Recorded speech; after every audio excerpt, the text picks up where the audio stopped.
One of the things I really like, which we find creative ways to do consistently every season, is to play with expectations and bias when it comes to making characters vulnerable, putting their lives or their children's lives in the hands of somebody they've considered other or the opposition. I think that we've had several examples of story where a caretaker has come in and not wanted a certain doctor to take care of them, or had expectations about a way of life that are just outdated. And what often happens, and I think we talked about this earlier, what often happens is through lived experience, it kind of evaporates your prejudice. Because if you thought every black person or lesbian or whatever is a certain way, and your actual lived experience proves that wrong in this experience, then that everything else dissipates. It's clearly not true. All Muslims are not like this. You're looking at two that are different. I'm really proud of, we're still breaking that ground this year. I look forward to us we have a doctor in hijab this season. We have a young Indian resident, things that are, long overdue and need to be on television and are a reflection of reality. So I think the casting choices consistently really make me really proud to be here. People pursue attainable goals. People pursue goals in life and get ambitions and seeds planted in their head of what they could possibly do because they see somebody that they can relate to doing it. That could be, in their actual lived experience. It could be on television or in film. And for us to have so many great female leads, so many great, doctors, surgeons, people that have agency in their own lives, of color, of different sexual orientations, different physical abilities, all on a huge show, particularly in a climate that has always said none of those things are possible because they're not marketable and the world at large won't have an appetite for them, and Shonda Rhimes has been proving them wrong since day one.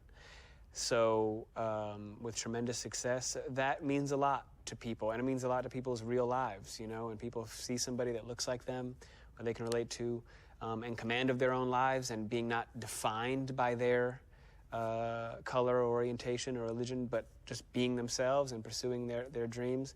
That makes a big difference. I can certainly relate to that, and I'm proud of that. I'm really proud of Shonda for her ability to see past all that and not create a world where everybody has to demonstrate their difference. They can just be themselves, and the rest, if we're normal and act cool and just normal about it, you can see how we look and you realize we're not the boogeyman. It's not crazy. It's not far-fetched to have a black chief of surgery or a lesbian doctor taking care of a Muslim patients. This is real life, and this is real America, and we need to certainly take that thinking back. It's a unique opportunity to be on a show that has so many generations of sincere, committed fans, right? You've got parents who were watching the show who had kids in season 1, and they're now watching the same show with those kids. That's pretty uncommon. You also have, with Netflix and streaming, so we get more new viewers, new people to the show that are binge watching than we have existing viewers. It kind of it's this cycle. So you've got 12-year-olds, 15-year-olds, 18-year-olds, 25, 35, 45, all the way up, experiencing it differently, but most importantly, experiencing it, which means we have, that's a huge demographic block that we have in terms of people who are really tied and compelled by the show. That's a fan base that is huge and also international, right? We're in, I think, 146 territories or something. So any part of the world that I've gone to, every age, shape, and size are serious fans of the show. That's a pretty rare thing. We're lucky and we learn a lot, and that also means we have a lot of people to serve and listen to, and they're certainly present online. They tell us what they hate and what they love. It's a privilege. It's an incredible honor to be on the show, to be part of something that has been such a pioneering force in television casting and storytelling and dramedy and writing. So that's something I'm really grateful for, and I've learned a tremendous amount and continue to. So I'm really proud to be part of the team. What I think has been the most impactful is that we are now seeing like a surge of women who are stepping into the role of surgeon, who are watching the show and going, that's what I want to do with my life. I want to be a badass surgeon. I want to work my ass off. I want to save lives. And it's because I have a sea of characters to choose from that I want to emulate in some way, or that I see the humanity in, and that I'm inspired by.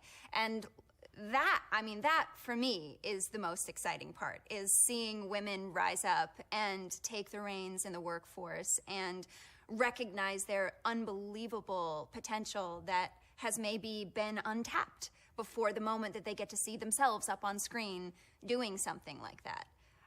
So that's a real privilege. When I was pregnant with my second child, my character was also pregnant with the baby that I lost on the show. So it was a very kind of full and emotional experience. And my baby actually was born early, the day after we shot the labor and delivery and death scene. And then she had to be in the NICU for a couple of weeks. And what was unbelievable, I mean, it was scary and a big emotional experience, but I had this incredible experience with another mother in the NICU. I had just played a scene literally 3 days before where in the midst of April's pain, she gets to comfort a woman who just lost her husband.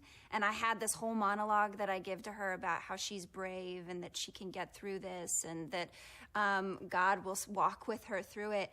And I found myself in the situation in the NICU where there was another mom, and she had just discovered that her baby had a hole in his heart.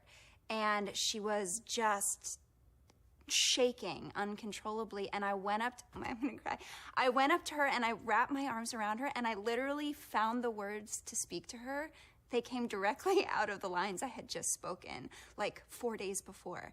And there I am, also suffering because my baby's also in the NICU, and I had this incredible, I had language to pull from to actually meet her in that moment of need, and that had been given to me through the writing of the show.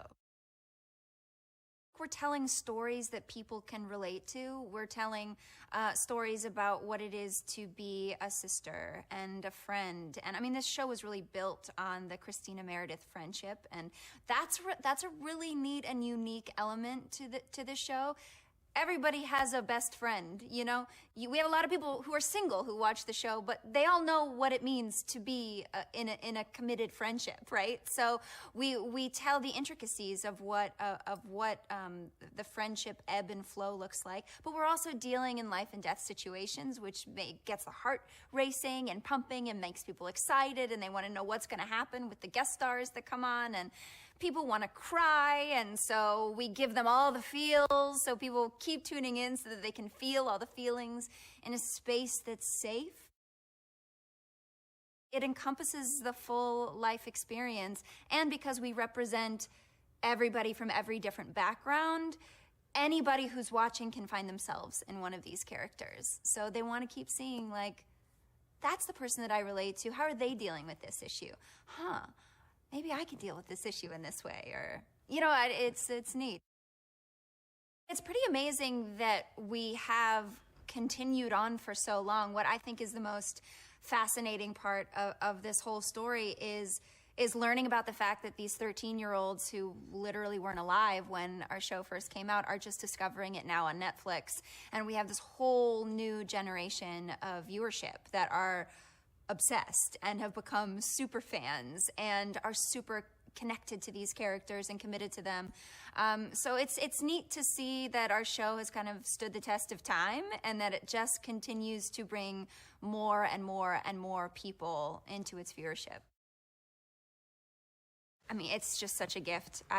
It completely transformed my life. I've had the opportunity to have 2 children while being on this show with this incredible community, telling stories that I really care about telling, with the queen of television, Shonda Rhimes herself.